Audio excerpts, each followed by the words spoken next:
പാദവാർഷിക പരീക്ഷ 3ാം ക്ലാസ് അഖീദ പാഠഭാഗങ്ങളിൽ നിന്ന് തിരഞ്ഞെടുത്ത പരീക്ഷയ്ക്ക് വരാൻ സാധ്യതയുള്ള ചോദ്യങ്ങൾ മാത്രം ഉൾപ്പെടുത്തിയ നല്ലൊരു വീഡിയോ ആണ്. എല്ലാവരും മുഴുവനായി തന്നെ കാണാൻ പ്രത്യേകം ശ്രദ്ധിക്കുക. അഖീദയിലെ 1ാമത്തെ പാഠം ഈമാൻ കാര്യങ്ങൾ എന്നാണ് ശീർഷകം. ഇതിലൊരു ബൈത്ത് കൊടുത്തിട്ടുണ്ട്.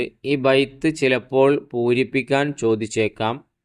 അതുകൊണ്ട് ഈ ബൈത്ത് പഠിച്ചിരിക്കുന്നത് വളരെ നന്നായിരിക്കും. ആരാധനയ്ക്ക് അർഹൻ സർവ്വലോക രക്ഷിതാവായ അള്ളാഹു മാത്രമാകുന്നു. ഇതൊരു പോയിൻ്റാണ്. ചിലപ്പോൾ അത് പൂരിപ്പിക്കാൻ ചോദിച്ചേക്കാം. തെദ്രീബാത്തിലേക്ക് വരുമ്പോൾ ഉത്തരം എഴുതാം എന്നുള്ളതിൽ 1ാമത്തെ ചോദ്യം, അള്ളാഹുവിൻ്റെ വിശേഷണങ്ങളിൽ നിന്ന് 3 എണ്ണം. 1 അവൻ ഒരുവനാണ്. 2 അവന് ഒരു കൂട്ടുകാരുമില്ല. 3 അവൻ ആദ്യവും അവസാനവും ഇല്ലാത്തവനാണ്. 2ാമത്തെ ചോദ്യം, ഈമാൻ കാര്യങ്ങൾ എന്ന് പറയുന്നു ഏതിന്? വിശ്വാസപരമായ കാര്യങ്ങൾക്ക് ഈമാൻ കാര്യങ്ങൾ എന്ന് പറയുന്നു. 3ാമത്തെ ചോദ്യം, നമുക്ക് പരിധിയുണ്ട് എന്തിനെല്ലാം? അറിവിനും കാഴ്ചക്കും കേൾവിക്കും നമുക്ക് പരിധിയുണ്ട്. 2ാമത്തെ പാഠം മലക്കുകളെ സംബന്ധിച്ചാണ്. പ്രധാനികളായ 10 മലക്കുകളുടെ പേരും അവരുടെ ചുമതലകളുമാണ് ഇതിലെ വിഷയം. 1 ജിബ്രീൽ അലൈഹിസ്സലാത്തു വസ്സലാം, അംബിയാ മുർസലുകൾക്ക് വഹി എത്തിച്ചു കൊടുക്കലാണ് ചുമതല. 2 മീകായിൽ അലൈഹിസ്സലാം, ഇടി, മിന്ന്, മഴ, കാറ്റ്, റിസ്ക് മുതലായവ കൊണ്ട് ഏൽപ്പിക്കപ്പെട്ടവരാണ്. 3 ഇസ്രാഫീൽ അലൈഹിസ്സലാത്തു വസ്സലാമാണ് സൂർ എന്ന കാഹളത്തിൽ ഊതുന്നവർ. 4 അസ്രായിൽ അലൈഹിസ്സലാം, റൂഹുകളെ പിടിക്കൽ. 5ഉം 6ഉം മുൻകറും നക്കീറും അലൈഹിസ്സലാത്തു വസ്സലാമാണ്, ഖബറിൽ വെച്ച് ചോദ്യം ചെയ്യൽ. 7ഉം 8ഉം റഖീബും അതീദുമാണ്, നന്മ തിന്മ എഴുതൽ. 9 മാലിക് അലൈഹിസ്സലാത്തു വസ്സലാം, നരകം കാക്കലാണ്. 10 റിദ്വാൻ അലൈഹിസ്സലാത്തു വസ്സലാം, സ്വർഗം കാക്കലാണ്. മലക്കുകളുടെ വിശേഷണങ്ങൾ: 1 അവർ സ്ത്രീകളോ പുരുഷന്മാരോ അല്ല. അവർക്ക് ഉറക്കമോ മറവിയോ ഇല്ല. അവർക്ക് അന്നപാനീയങ്ങൾ ആവശ്യമില്ല. ക്ഷീണമോ മടിയോ അവർക്കില്ല. നിമിഷ നേരം കൊണ്ട് അവർ ഉദ്ദേശിച്ച സ്ഥലത്ത് എത്താൻ അവർക്ക് കഴിയും. ഇങ്ങനെ 5 മലക്കുകളുടെ വിശേഷണങ്ങൾ ഉണ്ട്, പഠിച്ചു വെക്കുക. ഈ പാഠത്തിലെ തെദ്രീബാത്തിലേക്ക് വരുമ്പോൾ ഉത്തരം പറയാം എന്ന 1ാമത്തെ ചോദ്യം, മലക്കുകൾ ആരാകുന്നു? പ്രകാശം കൊണ്ട് സൃഷ്ടിക്കപ്പെട്ട ഒരു പ്രത്യേക സൃഷ്ടികളാണ് മലക്കുകൾ. 2 മലക്കുകളുടെ വിശേഷണങ്ങളിൽ നിന്ന് 3 എണ്ണം അവർ സ്ത്രീകളോ പുരുഷന്മാരോ അല്ല. അവർക്ക് ഉറക്കമോ മറവിയോ ഇല്ല. അവർക്ക് അന്നപാനീയങ്ങൾ ആവശ്യമില്ല. 3 മാലിക് അലൈഹിസ്സലാത്തു വസ്സലാമിൻ്റെ ചുമതല എന്ത്? നരകം കാക്കൽ. 2 നമുക്ക് പാട്ട് ആസ്വദിക്കാം.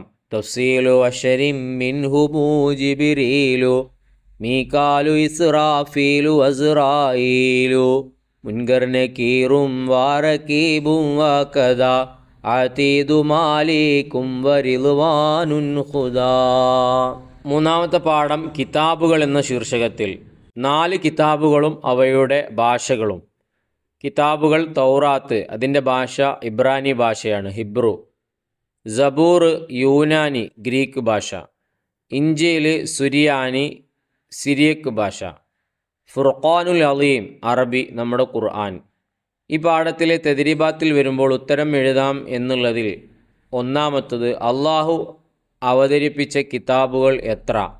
4 കിതാബുകളാണ്. 2 നമ്മുടെ ജീവിത ലക്ഷ്യം എന്താകുന്നു? ഇഹപര വിജയമാകുന്നു. 3ാമത്തത്, ഇഹപര വിജയത്തിന് അനിവാര്യമാണ് എന്ത്? ജീവിതത്തിൽ ചില നിയമങ്ങളും ചിട്ടകളും അനിവാര്യമാണ്. കണ്ടെത്താമെന്ന ചോദ്യത്തിൽ 1 ആദം നബിക്ക് ഇറക്കപ്പെട്ട ഏടുകൾ എത്ര? 10 ഏടുകൾ. സബൂർ ഇറക്കപ്പെട്ട നബി ആരാകുന്നു? ദാവൂദ് നബി അലൈഹിസ്സലാത്തു വസ്സലാം. 3 ഷീസ് നബിക്ക് എത്ര ഏടുകൾ ഇറക്കപ്പെട്ടു? 50 ഏടുകൾ. 3ാമത്തത്, പട്ടിക പൂർത്തിയാക്കാം. നബി, കിതാബ്, ഭാഷ. മൂസാ നബിക്ക് കിതാബ് തൗറാത്താണ്, അതിൻ്റെ ഭാഷ ഇബ്രാനിയാണ്. ദാവൂദ് നബിക്ക് കിതാബ് സബൂറാണ്, അതിൻ്റെ ഭാഷ യൂനാനിയാണ്. ഈസാ നബിക്ക് കിതാബ് ഇഞ്ചീലാണ്, ഭാഷ സുരിയാനിയാണ്. മുഹമ്മദ് നബി സല്ലല്ലാഹു അലൈഹി വസല്ലം കിതാബ് ഫുർഖാനുൽ അലീമാണ്, ഭാഷ അറബിയാണ്. ഫുർഖാനുൽ അലീം എന്ന 4-ാമത്തെ പാഠത്തിൽ തുടക്കത്തിൽ ഒരു ആയത്തുണ്ട്. ഇന്നാ നഹ്നു നസ്സൽന ദിക്റ വ ഇന്നാ ലഹു ലഹാഫിദൂൻ. വളരെ ഇമ്പോർട്ടൻ്റ് ആണ്. നിശ്ചയം പരിശുദ്ധ ഖുർആൻ നാമാണ് ഇറക്കിയത്, അതിനെ നാം സംരക്ഷിക്കുക തന്നെ ചെയ്യും. തെദ്രീബാത്തിൽ ഉത്തരം എഴുതാം എന്നുള്ളതിൽ ഏറ്റവും ശ്രേഷ്ഠമായ കിതാബ് ഏത്? പരിശുദ്ധ ഖുർആനാണ്. ഖുർആൻ അവതരണം പൂർത്തിയായത് എത്ര വർഷം കൊണ്ട്? 23 വർഷം കൊണ്ട്. ഖുർആൻ മാർഗനിർദ്ദേശമാണ് ആർക്ക്? ലോകാവസാനം വരെയുള്ള മുഴുവൻ ജനതക്കും മാർഗനിർദ്ദേശമാണ്. 4 ഖുർആനിനോട് കാണിക്കേണ്ട 4 അദബുകൾ. ഖുർആൻ്റെ മീതെ ഒന്നും വെക്കാവതല്ല. ശുദ്ധി കൂടാതെ തൊടാനോ ചുമക്കാനോ പാടില്ല. ഖുർആനിൻ്റെ നേരെ കാല് നീട്ടാൻ പാടില്ല. വൃത്തിയില്ലാത്ത സ്ഥലത്ത് വെക്കാൻ പാടില്ല. 2 പൂരിപ്പിച്ചു സാരമെഴുതാം. ഇന്നാ നഹ്നു നസ്സൽന ദിക്റ വ ഇന്നാ ലഹു ലഹാഫിളൂൻ. നിശ്ചയം പരിശുദ്ധ ഖുർആൻ നാമാണ് ഇറക്കിയത്, അതിനെ നാം സംരക്ഷിക്കുക തന്നെ ചെയ്യും. ഈ ഒരു ചോദ്യോത്തര വിവരണ വീഡിയോ ഇഷ്ടപ്പെട്ടെങ്കിൽ ലൈക്ക് ചെയ്യാനും താങ്ക്സോ മറ്റോ കമൻറ്റിലൂടെ എഴുതി അറിയിക്കാനും നിങ്ങളുടെ കൂട്ടുകാരിലേക്ക് ഷെയർ ചെയ്യാനും മറക്കരുത്. അഖീദയുടെ മോഡൽ ചോദ്യപേപ്പർ ഉത്തരസഹിതം വിവരിക്കുന്ന വീഡിയോ നമ്മൾ ചാനലിൽ അപ്ലോഡ് ചെയ്തിട്ടുണ്ട്, കാണാൻ മറക്കരുത്. നല്ലൊരു വീഡിയോയുമായി നമുക്ക് വീണ്ടും കാണാം.